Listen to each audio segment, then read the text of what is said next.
Boa noite, nação rubro-negra, chegando para mais uma live informativa das últimas notícias do Flamengo nesse final de semana, nesse nosso domingo. Para você que está aproveitando esse domingo de carnaval, esse domingo festivo, é importante você também se manter informado, porque terça-feira tem final, terça-feira tem Flamengo Independente Del Valle, primeiro jogo da Recopa, lá em Quito, no Equador. O Flamengo já embarcou rumo ao Equador com algumas ausências. Já tem a lista de relacionados também divulgado através do nosso técnico Vitor Pereira. Algumas surpresas também, que tudo a gente vai estar passando aqui para vocês. Além da indicação que o Vitor Pereira fez para o volante reserva no lugar do João Gomes. Teve também notícia voltando à pauta, a questão do Terans. Vou atualizar vocês também. Tem informações do nosso goleiro contratado que ainda não chegou, que é o Augustin Rossi, que atualmente está no Al Nassr, né, da Arábia. A gente também vai trazer para vocês. Então, seja muito bem-vindo. Deixe o seu like, é muito importante. Quem não é inscrito, se inscreva. E quem puder, compartilhe a nossa live informativa para os seus grupos de WhatsApp, para suas redes sociais, para chamar seus amigos, para ficar por dentro, começar a semana totalmente aí inteirado, né, de todas as informações que a gente tem para trazer sobre o nosso Flamengo, tá? Primeiramente, a lista de relacionados. Viajou para o confronto de terça-feira Ayrton Lucas, Cleiton, Davi Luiz, De Arrascaeta, Everton Ribeiro, Eric Pulgar, Everton Cebolinha, Fabrício Bruno, Varela, Gabi, Igor Jesus, Cauã, Lohan. E agora a sequência de Matheus, né? Mateusão, Matheus Cunha, Matheus França, Matheus Gonçalves, Mateuzinho, Pablo, Pedro, Rodrigo Caio, Santos, Thiago Maia, Vidal e Verton. Todos esses atletas já embarcaram aí. O Flamengo já está, né, fazendo os últimos detalhes lá no Equador para se hospedar, descansar. Amanhã já treina normalmente na segunda-feira para se preparar para essa final, que é a única final que o Flamengo tem pela frente, tirando a questão do estadual, do Carioca, que o Flamengo ainda está invicto e que tem uma liderança com uma distância, a princípio, 4 pontos de diferença e também um jogo inferior aos nossos adversários, tá? E, infelizmente, para nossa surpresa, 3 jogadores considerados ali, que está sempre dentro dos profissionais, são ausências. E uma dessas aí é justamente o motivo que a gente trouxe no nosso pós-jogo, que a substituição não foi por uma escolha técnica, mas a substituição do Gerson naquela partida foi por uma questão física. Aquela entrada no tornozelo ele acabou sentindo e pediu para ser substituído. E o Flamengo já colocou uma nota nas suas redes sociais, informando, né, através do seu perfil, informando que o Gerson está de fora por conta de dores no músculo posterior da coxa esquerda. Além disso, também o goleiro Hugo, que já está de fora um tempinho, permanece com uma tendinite patelar e também não foi relacionado. E, além disso, também o jogador Marinho, que sentiu aí dores na coxa, e o Gerson, na verdade, foi no tornozelo, tá? Gerson no tornozelo e o Marinho na coxa. Todos esses 3 atletas não foram relacionados. Lembrando, inclusive, que já tinha a ausência do Léo Pereira, que se machucou no Mundial de Clubes, já tinha a ausência também do Vitor Hugo, que se lesionou, né, o pé direito ali naquele primeiro jogo do ano, e fora o Bruno Henrique e as demais contratações. Então, o Flamengo com uma lista aí vasta de desfalques, e mais ao mesmo tempo tem surpresas. A gente viu aqui o Lohan está fazendo a primeira viagem de fato com esse elenco profissional do Flamengo. Matheus Gonçalves também, garoto que jogou muito bem, entrou muito bem no segundo tempo contra a Resende, mostrou personalidade. Vitor Pereira também já está aproveitando esse atleta, já viajou também junto com a delegação rubro-negra, tá, galera? Então tá aqui a lista de relacionados, desfalque de Gerson, Marinho e Hugo Souza, ambos por questão aí do departamento médico, por avaliação, dores no momento, não viajaram, então possivelmente a gente pode ver um meio de campo aí diferente do que foi o Mundial, diferente do que foi a Supercopa, e deve ser, acredito aí, o Vidal fazendo essa função com o Thiago Maia, tá? Informação agora do mercado da bola para vocês. Primeira informação, o Júlio Miguel Neto trouxe sobre a questão do Terans. Terans aí voltando à pauta rubro-negra, porque como o Flamengo ainda precisa de um meio armador e tem monitorado o mercado da bola de uma maneira geral, o técnico Vitor Pereira tem cobrado, segundo informações do Júlio, diariamente a nossa diretoria pelos reforços. Ponta direita, volante, lateral direito são algumas prioridades. Mas o meio-campista armador não está sendo deixado de lado.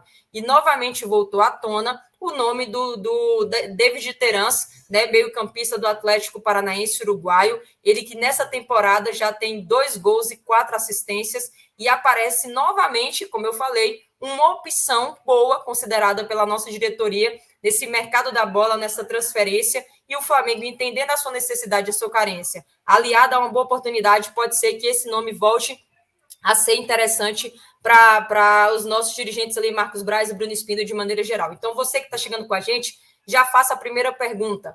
Gostariam do Terence no meio de campo, reserva imediata ali para o Arrascaeta, para o Everton Ribeiro? Acha que é um nome interessante, visto que ainda está no mercado sul-americano? Deixa sua opinião aqui nos comentários, tá? Outro nome aí também veio do nosso amigo, parceiro, Jonas Stelma, a gente faz muito trabalho lá na S1 Live, foi a questão do Igor Coronado, né? Ele trouxe a informação que os representantes, o staff, né, as pessoas ali que cuidam da carreira do Igor Coronado, eles confirmaram sim que o Flamengo se interessou pela contratação desse meio-campista. Além disso, aparecem outros 2 concorrentes no futebol brasileiro, o Botafogo e também São Paulo, aí, time paulista, né, através do Rogério Ceni, também está monitorando, obviamente, a situação do jogador, mas o representante deixou claro que o Flamengo manifestou interesse e que o Flamengo vai sim tentar algumas contratações. Então, Jonas Stelman passando esse feedback aí para a gente também. Coronado é um jogador interessante, está aparecendo também aí como uma boa oportunidade de mercado e tem sido visto por algumas pessoas que acompanham o trabalho do atleta como uma boa chance para esse reserva um pouco mais experiente, esse reserva mais pronto para essa vaga de meio de campo. E agora, falando de volante, outra informação do Júlio é que o Vitor Pereira, ele colocou alguns nomes, algumas pautas ali na mesa da nossa diretoria para as determinadas posições.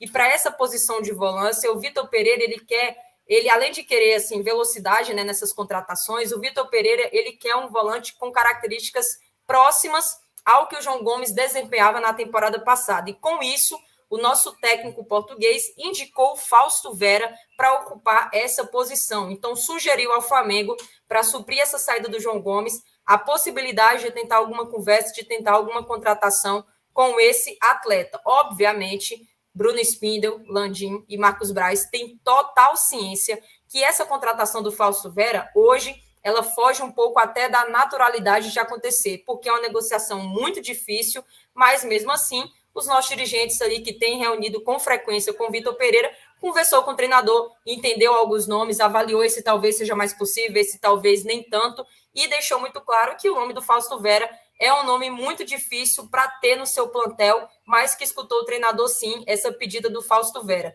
Já vi, inclusive, os burburinhos, os ânimos, vamos dizer assim, do torcedor rubro-negro nas redes sociais, deixando muito claro, seria fantástico o Fausto Vera no Flamengo, Flamengo vai atrás do Fausto Vera, Flamengo faz uma boa proposta para o Corinthians, enfim, hoje para a realidade, a gente sempre deixa claro que busca ser sincero com vocês que acompanham o nosso trabalho, e sendo bem sincera, não acho difícil, mas também não acho fácil. Fausto Vera foi muito barato para o Corinthians, comparado das contratações. Eu falei muito sobre ele aqui, Flamengo, vai atrás do Fausto Vera, Flamengo está, né, dormindo no ponto e tal, e o Corinthians passou na frente, né, e conseguiu essa contratação. Ele foi contratado por 4 milhões de euros, basicamente, considerado até baixo pela idade, pela entrega que ele pode complementar. Talvez o Flamengo botando o dobro desse valor, o Corinthians fique tentado, ou não, né? Porque depois da rusga aí, dessa situação com o Vitor Pereira, pode ser que não se torne viável. Mas, ao mesmo tempo, eu sei que não é fácil, porque ele é um jogador titular hoje do Corinthians, e, além disso, o Fausto Vera é um dos jogadores mais importantes nessa construção do meio de campo, justamente para dar liberdade e a mobilidade que o Renato Augusto e os atletas da frente do Corinthians precisam. Então, devido a isso, eu não acredito que essa contratação vá acontecer, apesar de saber da ciência do pedido do nosso treinador, Vitor Pereira, tá? Outra informação também agora do Vene Casagrande. O Vene Casagrande trouxe a notícia de que o Augustin Rossi, que chegou recém-contratado pelo Al Nassr depois do empréstimo de 6 meses com o Boca Juniors, já tem sido muito criticado, já tem sido muito vaiado, inclusive, lá na Arábia Saudita. Isso porque, em poucas partidas, em 3 jogos, ele tomou alguns frangos na percepção ali dos torcedores e, de fato, eu fui olhar, né, os melhores momentos, foi olhar algumas partidas. O Augustin Rossi não começou bem, tomou alguns frangos, muito mal na saída de bola, bobeando em algumas defesas, e com esse desempenho muito abaixo, a diretoria da Al Nassr, totalmente insatisfeita, não pretende, nesses próximos meses de empréstimo ainda, utilizar o goleiro, para vocês verem como o futebol é uma coisa de louco. Ele poderia já ter vindo para o Flamengo, não foi possível porque o Riquelme bateu o pé e dificultou essa negociação. O Al Nassr, no meio do caminho, viu uma oportunidade de ter um goleiro titular no lugar do Ospina, nesses 6 meses, e o contratou através desse empréstimo. O cara chegou para ser o titular como goleiro experiente, não conseguiu dar conta do recado, depois de 3, 4 partidas, hoje já é reserva. E além de ser reserva, a diretoria do Al Nassr não quer mais contar com o goleiro, não quer mais ele atuando, e hoje eles estão utilizando justamente o reserva que era do Ospina. Então, o futebol é muito doido. Sei que o torcedor do Flamengo pode ficar, de uma certa forma, até preocupado com uma notícia e informação dessa. Por quê? Letícia, será que quem é o Augustin Rossi que vai chegar no Flamengo em julho de 2023? É o Augustin Rossi que arrebentou no Boca? Ou é o Augustin Rossi que está muito mal na Al-Nassr e que tem caído de produção e desempenho nesses últimos meses? Eu espero que seja o goleiro experiente, o goleiro que já foi para a seleção argentina, o goleiro que fez boas temporadas no Boca Juniors. Espero que não seja esse goleiro que está num momento pífio e num momento muito complicado recentemente, tá? Assim, é um bom goleiro, mas me preocupa, sim, o fato dessas situações estarem acontecendo com ele nessas últimas temporadas. E o fato também, galera, dele não atuar nesses últimos jogos, deixa claro e muito evidente que ele vai chegar totalmente sem ritmo e possivelmente fora de forma no meio do ano. Então, Santos provavelmente, né, é o nosso goleiro titular até dezembro de 2023, sem muita disputa devido à baixa que o Augustin Rossi vai chegar. Outra informação também, o Mateuzinho, ele foi vaiado muito pela torcida do Flamengo, que estava presente ali em Volta Redonda no jogo contra o Resende, agora o último jogo contra o Resende, e o Mateuzinho, informação que veio do Coluna do Fla, o Mateuzinho virou para a arquibancada e deu a seguinte declaração depois das vaias: vem aqui então, vem jogar no meu lugar, né? Ele muito chateado por estar recebendo vaias e desafiou o torcedor que reclamava, né, na sua postura dentro de campo: vem aqui então, vem jogar no meu lugar. Assim, esse tipo de situação do Mateuzinho não pega muito bem. Mateuzinho não é um jogador estrela, Mateuzinho nunca despontou no Flamengo, Mateuzinho até hoje é mais, entre aspas, uma promessa do que realidade. Mateuzinho nunca foi o lateral direito, nunca fez sombra de ser um titular direito ali no lado direito do Flamengo. Mateuzinho, a sua bola, de vez em quando ele aparece numa jogada em profundidade, depois some, defensivamente tem muito para crescer. Então, assim, Mateuzinho virar para o torcedor do Flamengo e dar uma resposta dessa, desculpa, Mateuzinho, seu foco não tem que ser a torcida, seu foco não tem que ser festinha, coisas que você faz aí fora. Seu foco tem que ser crescer profissionalmente para o seu bem e para o bem do Flamengo, que paga o seu salário, e para o torcedor que, de uma certa forma, paga o ingresso caro para ver vocês dentro de campo, pelo menos mostrando um futebol de raça, um futebol digno aí dentro de campo, tá? Então, só para deixar claro essa declaração aqui, que eu não tinha informado vocês, eu não achei muito legal, para ser bem sincera. Não acho que ele está certo nesse tipo de colocação, mas ele respondeu o torcedor, né? Mateuzinho, para mim, já é um jogador que eu citei há um tempo, está um pouquinho perdido e precisa muito evoluir e melhorar. E a última informação nesse domingo, né, com recheado aqui de notícias para vocês, o lateral Ramon, lateral esse que foi vendido recentemente aí para o Olympiacos, ele foi titular nessa partida de ontem, no sábado, e devido à questão da baixa do Marcelo, né, ele tem recebido mais continuidade. Iniciou a partida contra o Lâmia, hoje também no domingo, e como titular, e a quinta partida que ele entra em campo pelo Olympiacos, sendo a segunda seguida entre os 11 iniciais. Além disso, o Ramon foi fundamental para a vitória do Olympiacos no jogo de hoje mais cedo. Para vocês verem, né? Flamengo não deu muita oportunidade, Paulo Souza não deu oportunidade, Dorival não deu oportunidade para o Ramon, Vitor Pereira nem chegou a ter contato muito com o atleta, né? Mas também uma análise breve ali nos treinos havia, entre aspas, dispensado para que ele fosse negociado. E o Ramon no Olympiacos tem jogado muito bem. E agora a gente está vivendo de Mateuzinho improvisado. O Varela, por mais que ele saiba ser lateral esquerdo, a posição principal e predominante dele é a direita. E o Flamengo fica sem muitas opções devido à situação física do Felipe Luiz, fica somente dependente do Ayrton Lucas e de algumas improvisações que o próprio Vitor Pereira falou, que está tentando fazer alguns ajustes pela falta de reforços. Diretoria, novamente, deixando a desejar. Até aí também, nenhuma novidade, tá, galera? É isso. Informações aqui todas atualizadas para você que está chegando conosco. Não deixou o like, chegou até o final desse vídeo, /live informativa, deixa o like. Se inscreva no nosso canal também, que é muito importante. E acione o sininho de notificação. Amanhã estaremos aqui ao vivo na nossa live no Mengão 11h30, tá, galera? Ótimo domingo para todos, ótimo final de semana. Saudações, isso aqui é Flamengo.